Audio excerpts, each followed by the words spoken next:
조소 협력의 장 그런 데서 해가는 아무 기사거리도 안 돼. 너 관심도 안 줄 거야. 그러니까 야, 우주기지로 와. 일단 우주기지라는 말 자체가, 그리고 구소련이 망한 게 뭡니까? 레간 대통령이 러시아에게 SDI를 제안했다가, 우주전쟁이죠. 별들의 전쟁이죠. 제안했다가 깨경 소련이 붕괴됐습니다.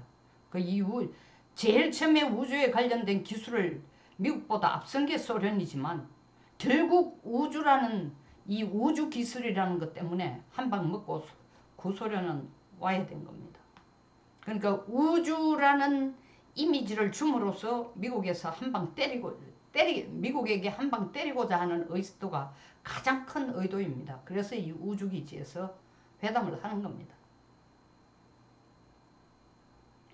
미국이 지금 이번 북러 회담에 대해서 신경을 정말 곤두세우고 있는 거는, 122mm, 152mm 포탄을 북한이 러시아에게 파는 것 때문에 신경 쓰는 것도 있지만, 이게 도미노가 된다는 것 때문에 어마어마하게 신경을 쓴다는 거죠. 무슨 도미노? 첫째 걱정하는 게 NPT 체제가 무너지거나 허물어지거나 금이 갈 가능성이 아주 크다. 1975년에 만들어가 지금까지 75년 전까지 핵무기를 개발한 5개국을 제외하고는 그 다음 다른 나라들은 핵무기를 개발하면 안 돼 하고 묶어놓은 것이 NPT 체제인데, 비확산 체제인데, 그걸 가지고 그나마 유엔에서 전부 이 NPT라는 우산 속에서 유엔에서 붙들어 놔놓고 핵을 개발하지 마. 물론 이 외에도 핵을 5개국 이외에도 이스라엘이나 인도나 파키스탄들이 핵을 개발하고 있지만, 그들은 예를 들면 파키스탄이나 이란이나 이스라엘 같은 데는 이 NPT 체제에 들어오지 않고 있습니다. 이스라엘은 NPT에 들어오고 있지만 NCND 전략을 쓰고 있습니다. Neither confirm, no denial이에요. 확정적으로 말도 안 해주고 부정도 안 한다는 거죠. 나름대로 NPT 체제가 핵 확산을 억제하는 데 성공적인 역할을 해왔습니다. 이 NPT라는 건 뉴클리어뿐만 아니라 대량 살상 무기에 들어가는 부품, 거기에 관련된 기술, 이걸 이전하거나 팔거나 다 허락하지 않습니다. 이게 유엔 제재 결의에 포함된 내용들입니다. 그런데 지금 북한이 러시아에게 포탄을 팔고 장사정포를 팔고 탄약을 팔게 되면은 북한만 그렇게 해? 북한이 러시아에만 팔아? 테러리스트들한테도 좀 팔아. 중동에도 좀 팔아. 아프리카에도 팔아. 그리고 핵 개발 북한도 할 수 있을 것 같아. 이번에 가는 이유가, 제일 큰 이유가 뭡니까?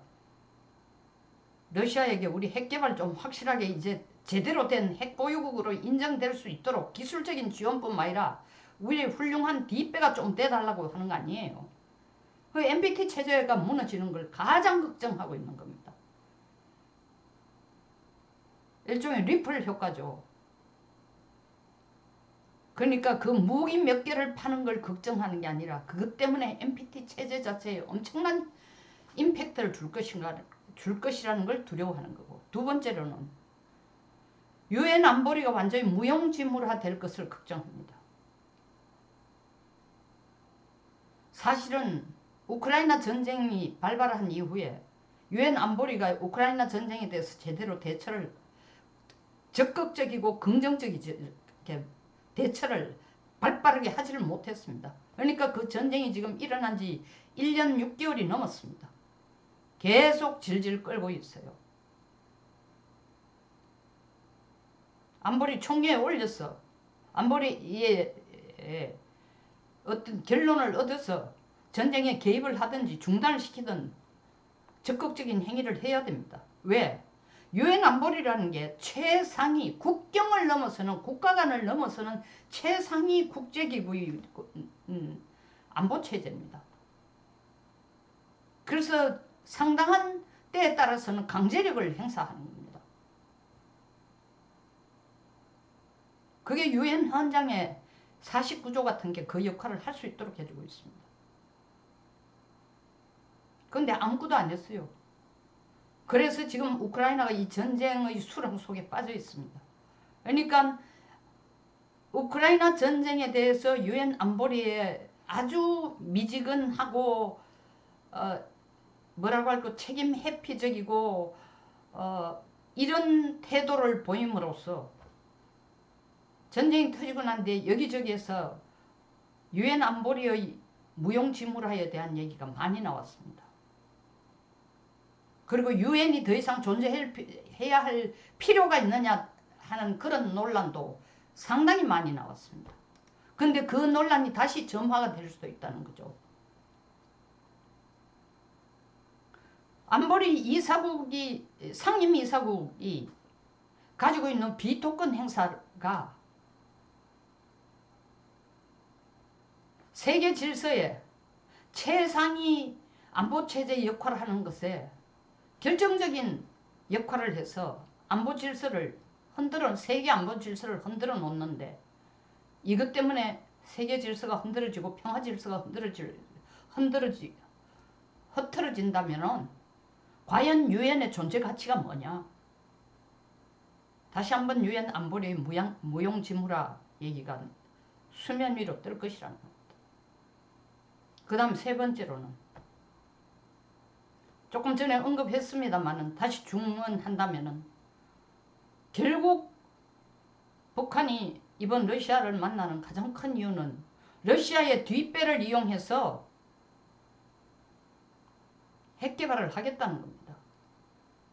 얼마나 웃기는 겁니까? 상임이사국이 세계 평화를 지키는 유엔이라는 몸통 속에서 가장 핵심 멤버로서 세계 평화를 지키고 세계 안보를 지키는 주 역할을 해야 될 상임이사국이 거부권을 행사할 뿐만 아니라 핵을 가져서는 안 된다. NPT 체제를 지켜야 된다고 주장하는 상임이사국들이 그런 주장의 핵심 역할을 하는 상임이사국이 북한이 핵을 갖도록 뒷배 역할을 해준다? 구태여 제가 좀 비근한 예를 들자면 이재명하고 안 닮았습니까? 러시아가 하는 짓이 덮어 씌우기. 누가 얘기를 했습니다. 뭐 몸통 바꾸기라고 누가 조선일보의 뭐 어떤 기자 황대진 기자가 누가 설명을 했어요. 몸통 바꾸기. 뒤집어 씌우는 거죠. 자가당착적인 일을 러시아가 할 거라는 거죠. 자가당착적인 이 행위로 핵을 가져서는 안 되고 확산시켜서도 안 되고 거래를 해서도 안 되고 이전시켜도 안 되고 그렇게 하지 말아라고 앞장서던 상임이사국 중인 하나인 러시아가 북한이 핵을 가질 수 있도록 뒷배 역할을 해준다. 그리고 그걸 정당화시켜준다. 그 길을 열어놓자는 겁니다. 러시아가 지금 이번에 하는 짓이. 그러니까 미리 아주 한마디로 깔아먹는 게 있습니다. 미국이 뭐라 하니까 콧방귀를 뀌면서 미국이 뭐라고 했든 우리 무기 거래에 대해서 뭐라고 하든 우린 신경 안 써.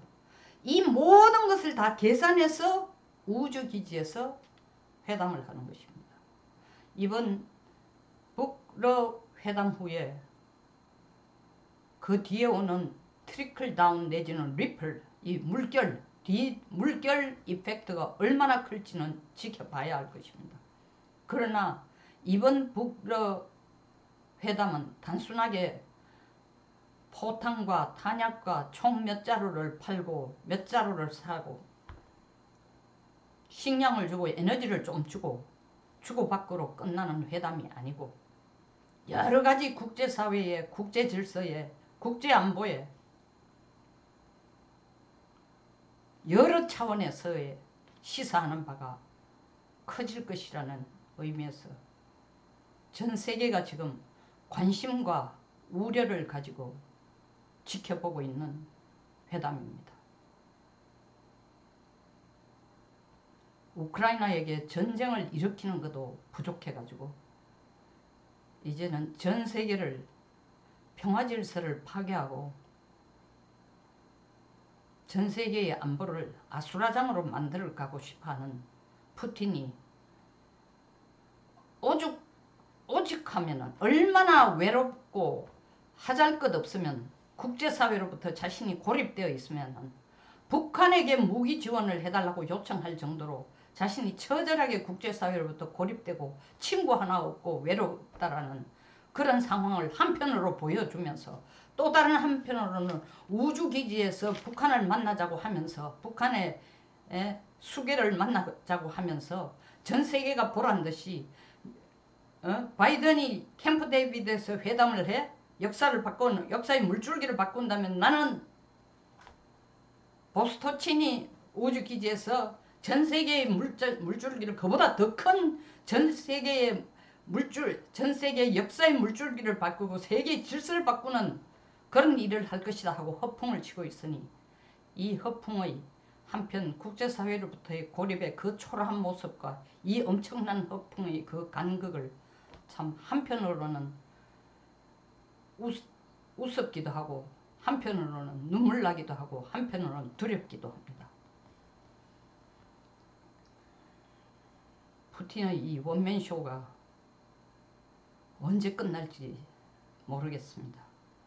거기에 아첨하고 뭔가 국물이라도 생길까 싶어 2300km를 달려가서 뭐 좀 해봅시다라고 하는 김정은 역시 똑같은 DNA를 가진 인간이지만 이런 상황에서 우리는 안심하고 있을 수는 없습니다. 정말 매일매일 우리 안보에 신경을 써야 됩니다. 송영선 시사 360 오늘 여기서 마치겠습니다. 끝까지 시청해 주셔서 감사합니다.